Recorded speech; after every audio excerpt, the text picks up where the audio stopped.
Isang pinagpalang araw po sa inyong lahat, sa mga nanonood. Sa video ito, ituturo ko sa inyo kung paano gumawa ng dishwashing liquid. Sa dishwashing liquid na gagamitin natin ngayon ay easy to mix na po siya. So ready to mix kumbaga po.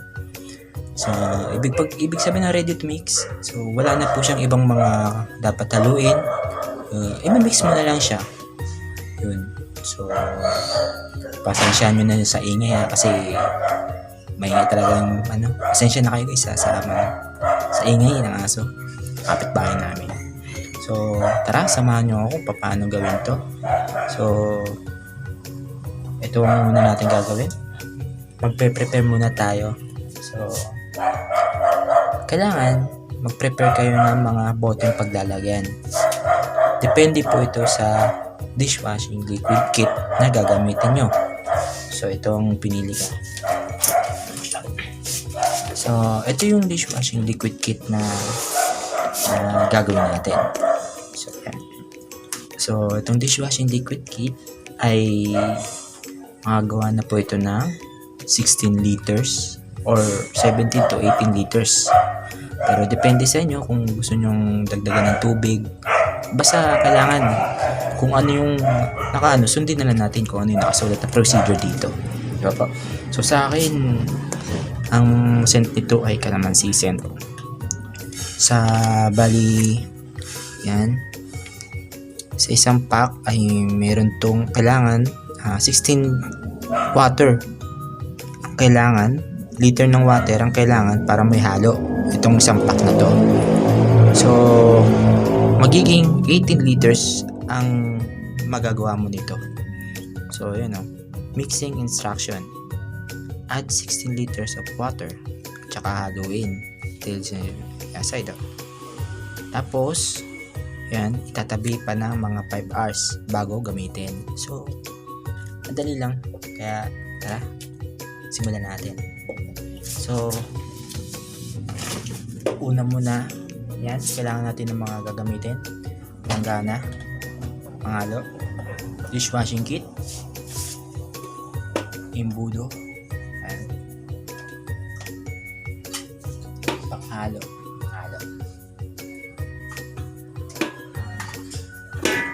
syempre mga bote-bote. So, sa mga boteng ginamit ko, hindi sila pare-parehas ng laki.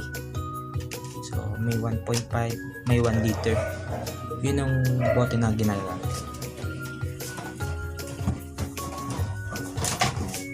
Diba? Hindi siya pantay-pantay. Pero para malaman ko na kung 1 liter ang may lalagay kong tubig dito, gagamit tayo ng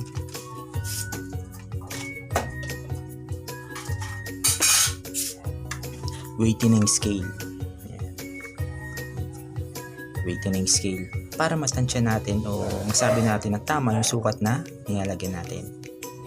Ayan. Weighting scale. So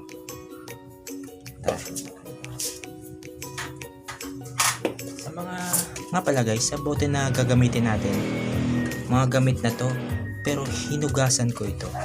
Hinugasan muna, sinabunan, yan, binanlawan at tinulog-ulogan.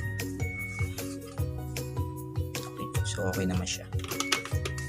Tapos bali okay na to. Lalagyan na natin ng tubig kasi kailangan 16 liters ng tubig ang kailangan natin na ilagay sa planggana. Okay. So siguro hindi ko muna bibidyohan kung paano to lagyan ng tubig, tsaka itimbang. So madali lang naman. Ilalagay ko lang doon.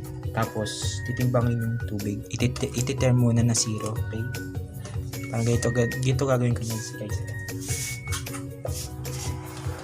Titimbangan natin yan.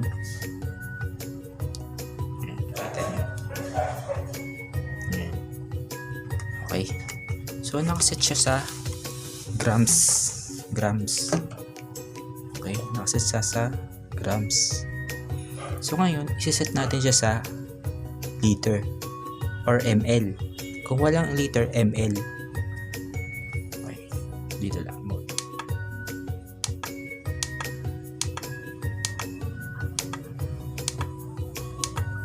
Yan, ml. Okay? So pagka nakaset na sa ml yan, ipapatong natin tong bote dito. Okay? Okay? Tapos, syempre may sukat yan. Para accurate yung sukat niya, kailangan naka-tear to.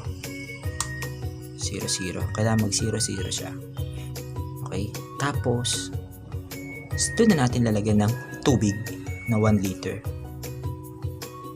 Bali, ang 1 liter, pag kinonvert sa ml, is 1,000 ml. Okay? So, yun. So, guys, lalagay muna ako ng tubig, ha? Okay? Wait nyo. So, okay guys. Isali na natin yung 16 liters na tubig dito sa ating planggana na paglalagyan natin ng dishwashing liquid. So ngayon, ilalagay na natin tong dishwashing liquid kit sa planggana.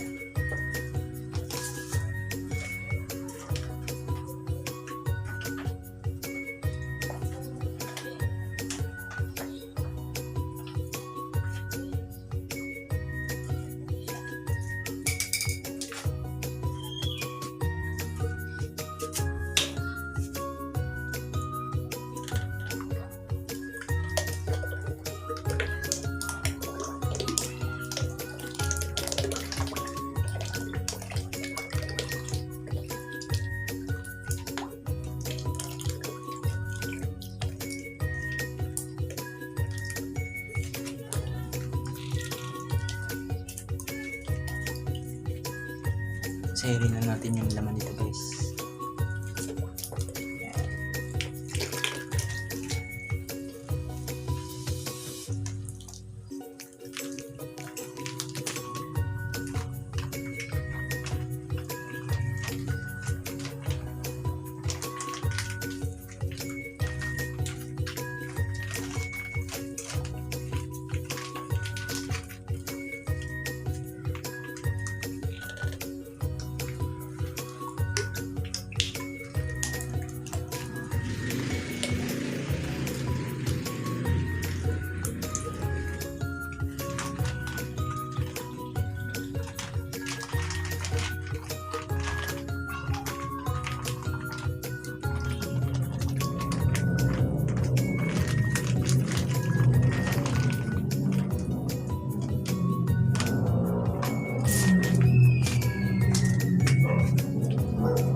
Guys, pagka na-sight na natin itong laman,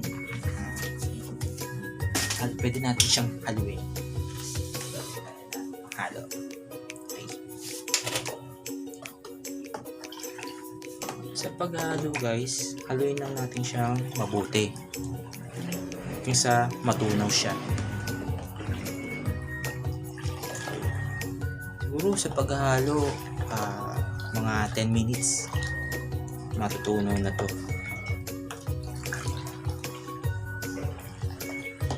Tsaka mapapansin nyo pagka nahalo siyang mabuti, yung consistency niya, yung lapot pa niya, pagka malapot na siya, sa tingin nyo na okay na siya, pwede na siyang itabi. Halu-haluin lang natin siya mabuti.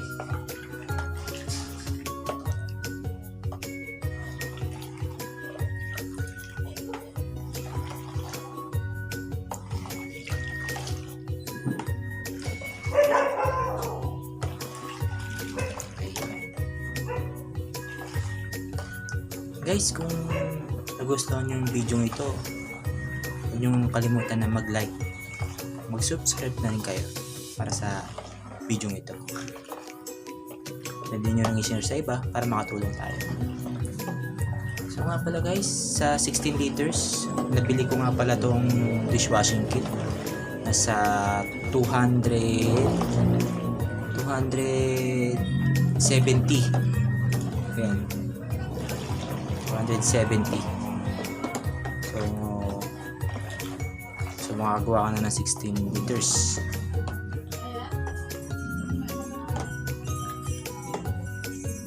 Nasa yun na yun kung magkano ibibenta mo ng 1 litro. yun guys, pagka okay na siya, yung consistency niya, pwede nyo na siyang itabi. Kunin nyo lang yung lapon niya guys, tapos pagka nakuha nyo na yung tamang lapon niya, okay na siya. Itabi nyo na mga 5 oras bago nyo ibote. Okay? So yun muna siguro guys, para hindi na umaba yung video, no? So yun lang naman yung mga ano ko, kung paano gawin tong dishwashing liquid. So okay na tayo guys. So maraming salamat sa inyo. God bless.